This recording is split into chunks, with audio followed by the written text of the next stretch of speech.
Hello friends, my soul purpose my soul mission में आपका बहुत बहुत स्वागत है। दोस्तों, आज थोड़ा सा हमारा टॉपिक अजीब है। ट्विन फ्लेम्स में खतरा। क्यों मैंने इतना अजीब टॉपिक लिया है?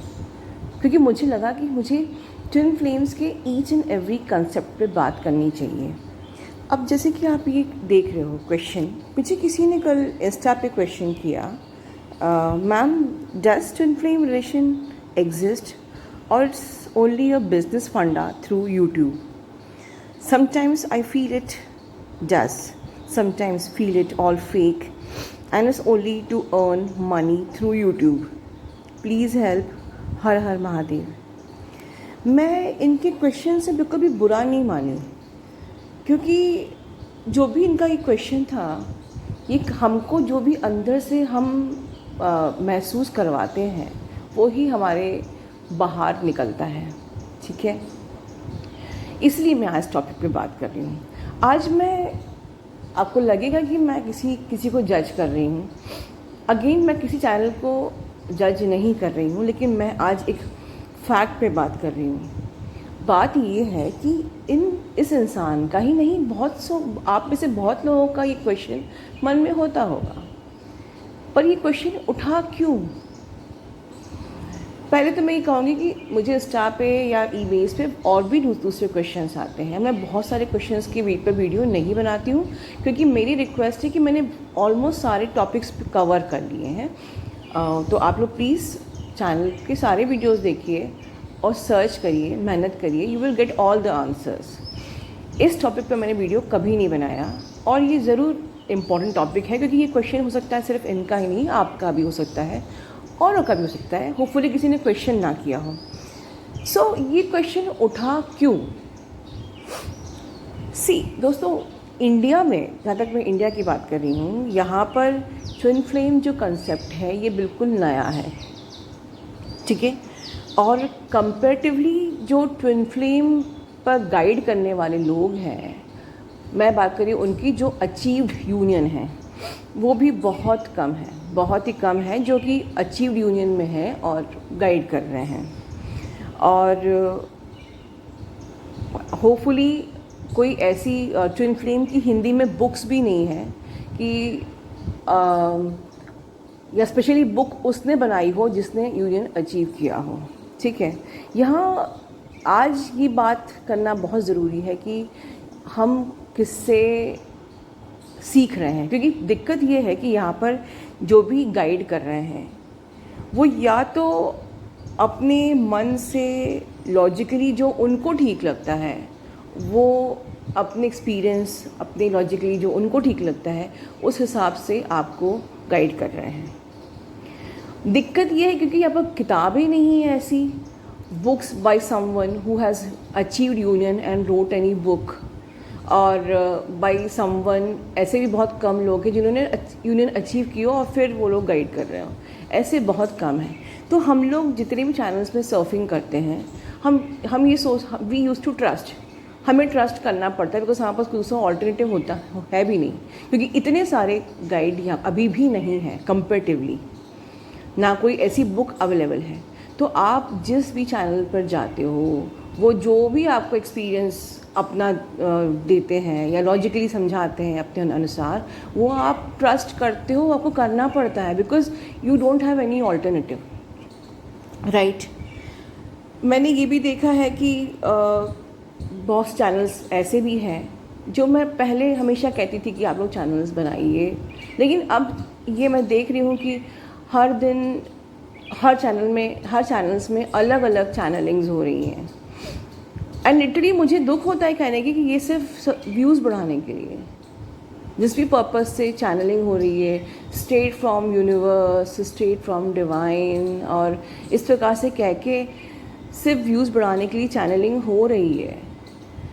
तो उसके बाद आप लोग ट्रस्ट भी करते हो, तो उसके बाद अगर कुछ एंड रिज़ल्ट नहीं आता है तो ये क्वेश्चन जायज़ है। मैं कभी भी इस प्रकार की बातें, किसी को जज करने वाली बातें कभी नहीं करती थी, बट ये क्वेश्चन जब आया तो मुझे लगा कि मुझे इसका सामना करना चाहिए। आई शुड नॉट कि मैं काम एंड क्वाइट होके बैठ जाऊँ। सी दोस्तों, चैनलिंग क्या होती है, मैंने एक बार और वीडियोस में कहा था कि चैनलिंग हमेशा एक स्टेप बाय स्टेप होती है कि अभी आपका डीएम इस स्टेप पे है, अब उसकी प्रोग्रेस ये हुई है, अब ये हुई है, पीछे सिचुएशन जो भी चेंज होती है वो होती है। बट अल्टीमेटली ऐसा नहीं होता है कि हर दिन और हर चैनल पर अलग अलग चैनलिंग हो। It is not possible. अगर जो चैनलिंग मैं करती हूँ आप उसको नोट डाउन करिए, बिल्कुल वेरी बिगनिंग फर्स्ट चैनलिंग से लास्ट चैनलिंग तक हर चीज़ स्टेप बाय स्टेप आगे बढ़ी है, ऑन प्रोसेस है। अगर मैंने कहा है चैनलिंग यूनियन होंगे तो विद इन 2 months जो इतने सारे यूनियंस वो हुए हैं, ठीक है। यूनियन अगर मैंने कहा होंगे तो बिल्कुल उन्हीं नेक्स्ट 1 वीक के अंदर यूनियंस हुए हैं। क्योंकि जिस स्टेप स्टार्टिंग में जब मैं कहती थी कि अभी डीएम परेशान है, अभी डीएम कंफ्यूज है, उस टाइम पे कोई यूनियन नहीं होते थे। जब हम लोग इस पड़ाव पे आ गए कि हाँ अब यूनियन होना चालू हो गए हैं, जिन्होंने अपनी जर्नी को ऑनेस्टली कर लिया, तब यूनियन हुए हैं, ठीक है। बट हर दिन मैंने अलग अलग चैनलिंग्स नहीं बनाए कि आज यूनियन होगा, कल मैंने बनाया कि डीएफ परेशान है या स्टक है। और so I don't believe in tarot cards and everything. अच्छा, जब मैंने आत्मा की टूटना वाली बात कही थी तो मैंने कहा था आपको कि ये जर्नी पे जब आपको यूनियन बहुत ज़रूरी है तो आपको इनर वर्क करना है, तो focus on your inner work. तो आज मैं ये भी कहूँगी कि आपका टाइम, आपकी लाइफ टाइम कितनी है हमको नहीं पता। हम लोग ऑनेस्टली रिलीजियसली अपने कर्मा बैगेज को ज़ीरो करने में, अपने इश्यूज़ को ज़ीरो करने पे फोकस होने के बजाय हम लोग कार्ड पुल करके डीएम की एनर्जी और टैरट में ही अपने आप को अपना टाइम वेस्ट कर रहे हो।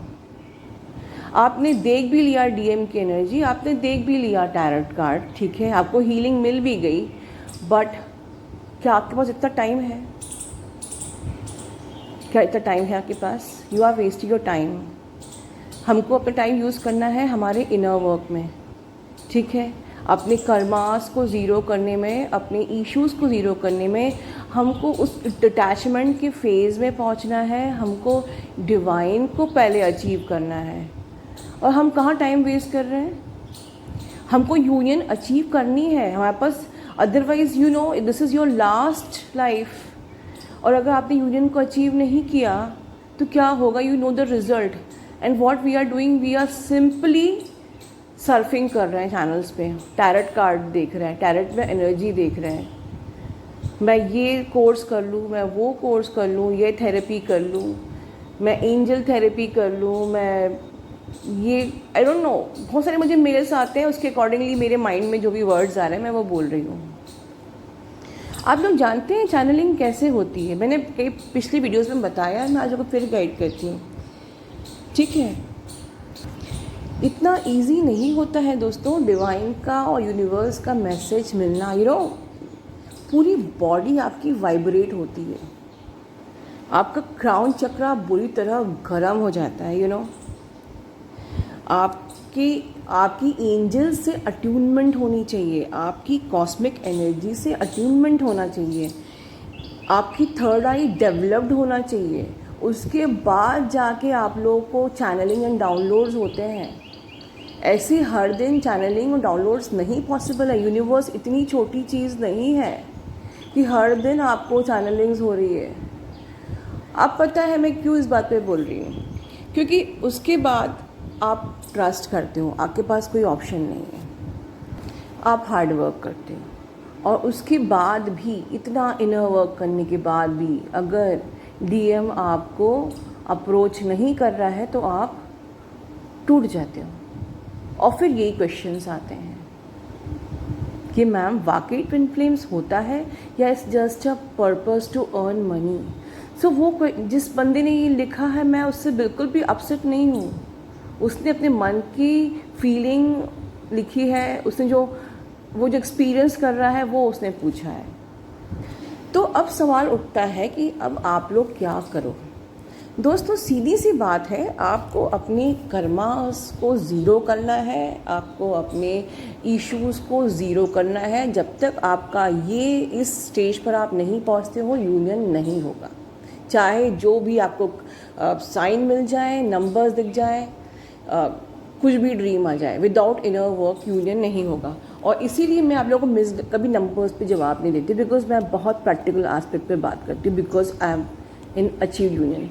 हर 111 का मतलब ये नहीं होता है कि बस अब आपका 111 आपके हर एक इशू जो आप हील करने को प्रोसेस में होते हो, तो आपको बिगनिंग ऑफ द साइकिल होता है। हर 999 मतलब आपने इस इशू को हील कर लिया, so this is the end of your cycle. अब इसका मतलब ये नहीं कि आपकी जर्नी पूरी हो गई, जर्नी की साइकिल खत्म हो गई।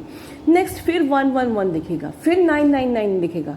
मतलब कि आप हर एक इशू की जब प्रोसेस को शुरू करते हो हील करने की, तो बेसिकली यूनियन आपके ज़ीरो इशू ज़ीरो कर्मास पे ही यूनियन होता है। तो जब आपकी प्रोसेस, अब आपने एक इशू हील किया, अब नई प्रोसेस शुरू हुई, तब 1 दिखता है। जब आपने वो इशू हील करी, तब 999 दिखता है। तो इस प्रकार से जितने भी आपके इश्यूज हैं, हर बार आपको 1111 9999 दिखेगा। ठीक है। अब दूसरी चीज़, इस बीच में पेन होता है मैडम, तो क्या करें? सीधी सी बात है, अगर एक चीज़ लॉजिकली आपने दिमाग में सेट कर लिया कि भैया हम इतने ज़्यादा सेल्फ रिस्पेक्ट में हैं कि हम फ्री में आप किसी से पैसा मांग के खा सकते हो कि भाई तुम मुझे पैसा दो। मैं आपके अंदर इतना सेल्फ रिस्पेक्ट है कि हम मांग के खाने वाले नहीं हैं, हम अपनी मेहनत करेंगे और अपना खाएंगे। फिर प्यार के लिए क्यों भीख मांग रहे हो डियर? प्यार और पैसा जब भी हो, सेल्फ रिस्पेक्ट रखो, मांग के नहीं खाना है, अपना कमाएंगे अपना खाएंगे। तो मतलब अल्टीमेटली प्यार भी आपको मांग के नहीं, वो खुशी जिसको आप हाथ फैलाओ ना डीएम के आगे, वो मांग के नहीं खानी है। खुद को प्यार करो, मत हाथ फैलाओ। पैसा मांग किसी को मांगोगे कि मुझे पैसा दो, मुझे भूख लग रही है, मुझे पेट भरना है, नहीं। तो प्यार को क्यों मांग रहे हो यार? कहाँ गया आपका सेल्फ रिस्पेक्ट? समझे? नहीं, सेल्फ लव सीखो, सेल्फ लव करो। हमें खुद अपना प्यार खुद कमाना है, मतलब खुद से करना है, और खुद खाना है, अपने बल पे खाना है, खुद को प्यार करना है। ये होता है असली self love in twin flames. और इस जर्नी पे हमको सारे अटैचमेंट से फ्री होना है। किसी बात की मोह माया किसी चीज़ के लिए भी नहीं, ना पैसे के लिए, ना रिश्तों के लिए, ना प्यार के लिए। आप ये सोचिए कि अगर आप ये इनर वर्क ये डीएम के लिए ना सोच के इसलिए करो कि यार चलो ठीक है, मैं अपनी स्पिरिचुअल ग्रोथ के लिए कर रही हूँ, और कल अगर मुझे मौत आती है सपोज, तो end of the day, the last breath of my day, I will die peacefully. मैं भगवान को मुंह दिखाने लायक तो रहूँगी, क्योंकि मैंने through out the life inner work किया, मैंने अपने कर्मास पूरे ज़ीरो करने की कोशिश करी, मैंने अपने इश्यूज़ ज़ीरो करने की कोशिश करी, मैंने हर वक्त अपने अजपा जाप में अपनी सांसों में भगवान को रखा, मैंने अच्छे कर्मों को करने की कोशिश करी, मैंने अपने सारे पास कर्मास जो क्रिएट किए थे उनको क्लेंस किया, मैंने जिसका दिल दुखाया था उससे माफ़ी मांगी, राइट? जिसने मेरा दिल दुखाया था मैंने उसको माफ़ किया। तो अगर आज आपकी मौत आ जाए, if today is the last day of your life, you will die peacefully, मुझे गर्व होगा कि मैं भगवान को मुंह दिखाने लायक हूँ। ये होती है ट्विन जर्नी दोस्तों, दिस इज़ ट्विन जर्नी, क्योंकि ये ट्विन सोल की जर्नी है। आपका किसी के बॉडी पे कोई अधिकार नहीं है कि आप ये चाहो कि हम बॉयफ्रेंड गर्लफ्रेंड की तरह पहले इनर वर्क करके वो वापस आ जाए और उससे फिर बाद में हम शादी कर लें। नो अगर आप ये सोच के कर रहे हैं तो आप गलत कर रहे हैं। ये ट्विन सोल जर्नी है। आपका अधिकार उस बंदे की सिर्फ सोल तक का है, उसकी बॉडी तक मत जाइए आप। बॉडी पर आपका अधिकार अगर आपके कर्मा साइकिल होंगे तो होगा, वरना नहीं होगा, ठीक है। बट आप मिसगाइड हो रहे हो कि आज डीएम की एनर्जी ये है, डीएम क्यों हम डीएम हमको मिल नहीं रहा है, कहाँ हम लोग स्टक पड़े हैं, क्यों स्टक पड़े, इस प्रकार की बकवास सी बातें आप लोग देख के सिर्फ सुन के अपना टाइम वेस्ट कर रहे हो, और फिर at the end of the day you are questioning me कि ट्विन फ्लेम्स वाकई होता है कि नहीं। ये ट्विन जर्नी सिर्फ आपको आपके लिए मिली है। Union is the end result, उसको यूनिवर्स के हाथ पे क्यों नहीं छोड़ देते हो। मैं अक्सर काउंसलिंग में एक बात बोलती हूँ कि if you are going for the IAS exam, you will not thinking all the time about the post, मैं पास हो गई, मेरे को ये पोस्ट मिली है, मुझे वहाँ प्रमोशन मिला है। आप सपना ही देखते रहोगे तो आप पढ़ाई कब करोगे IAS के एग्ज़ाम के लिए। Just take it like an example. तो अभी जर्नी पूरी करी नहीं है, वहाँ क्या चल रहा है, वहाँ क्या सीन है, क्यों वो वापस नहीं आ रहा है, क्यों मैं कहाँ स्टक पड़ी हूँ, क्या वो मेरा फॉल्स ट्विन है, रियल ट्विन है, ब्ला ब्ला ब्ला ब्ला, वाई। अरे तुम्हारा किरदार क्या है। मैंने एक वीडियो में कहा था कि आपका किरदार सिर्फ आपका इनर वर्क है। अपने आप को zero balance, zero Karma balance में लेके आओ, अपने आप को ज़ीरो हीलिंग में इश्यूज़ में लेके आओ। आपका किरदार सिर्फ इतना ही है। डीएम का वहाँ पर क्या चल रहा है, none of your business. Exactly यही वर्ड मैंने उस दिन वीडियो में बोला था। दोस्तों, आपका सोल पर्पस या आपका एंड रिजल्ट आपके हिसाब से टुडेज़ डेट ये होना चाहिए कि if today is my last day I can die peacefully. मैं भगवान को मुंह दिखाने लायक हूँ कि यस, मुझे ये सोल मिली तो मैंने उसका टाइम वेस्ट नहीं किया, मैंने प्रॉपर यूज़ किया उस सोल का। बस दोस्तों, इसके आगे मैं आज और कुछ नहीं बोलना चाहती। ध्यान रखिए, खुश रहिए। Love you all, God bless you all.